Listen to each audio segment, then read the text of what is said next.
March 10, 2025 இன்னைக்கு என்னெல்லாம் ஹைலைட்டான news வந்திருக்கு அப்படின்றத பார்ப்போமா?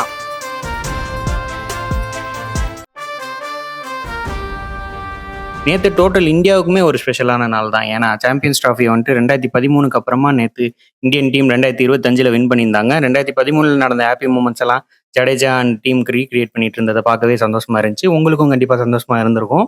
அப்படியே சினிமா நியூஸ் சைடு போனோம்னா, ஜெயிலர் 2 ஷூட்டிங் ஸ்டார்ட் ஆயிடுச்சு அப்படின்றத சொல்ற விதமா ஒரு போஸ்டர் ரிலீஸ் பண்ணியிருக்காங்க ப்ரொடக்ஷன் சைட்லேருந்து.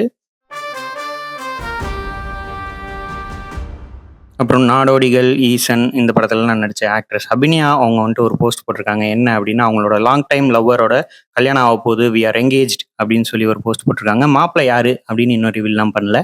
அண்ட் ரீசெண்டாக ஜிவி பிரகாஷ் அண்ட் திவ்ய பாரதி காம்போல வந்த கிங்ஸ்டன் படத்தோட பிஹைண்ட் த சீன்ஸ் நேற்று ரிலீஸ் ஆயிருக்கு. இதில் 3000க்கும் மேலே விஎஃப்எக்ஸ் ஷாட்ஸ் யூஸ் பண்ணியிருக்காங்க அப்படின்றது வெளியாயிருக்கு. பார்க்கவே வந்துட்டு இன்ட்ரெஸ்டிங்காக இருக்குது. இது இவ்வளோ பெரிய விஎஃப்எக்ஸ் உள்ள படம் அப்படின்றத இப்போ தான் புரியுது. நயன்தாரா அவங்களோட வெட்டிங் டாக்குமெண்ட்ரியில் நானூறு ரவுடி தான் சீன்ஸ் யூஸ் பண்ணதுனால தனுஷோட ஒன்றபார் நிறுவனம் 10 கோடி நஷ்டஈடு கேட்டு கேஸ் ஃபைல் பண்ணியிருந்தாங்க. இது எல்லாருக்குமே தெரியும். இப்போ இந்த கேஸ் வந்துட்டு ஏப்ரல் 9 தள்ளி வைக்கப்பட்டிருக்கு. அன்னைக்கே ஃபைனல் ரிசல்ட்ஸும் வரும் அப்படின்னு எதிர்பார்க்கப்படுது.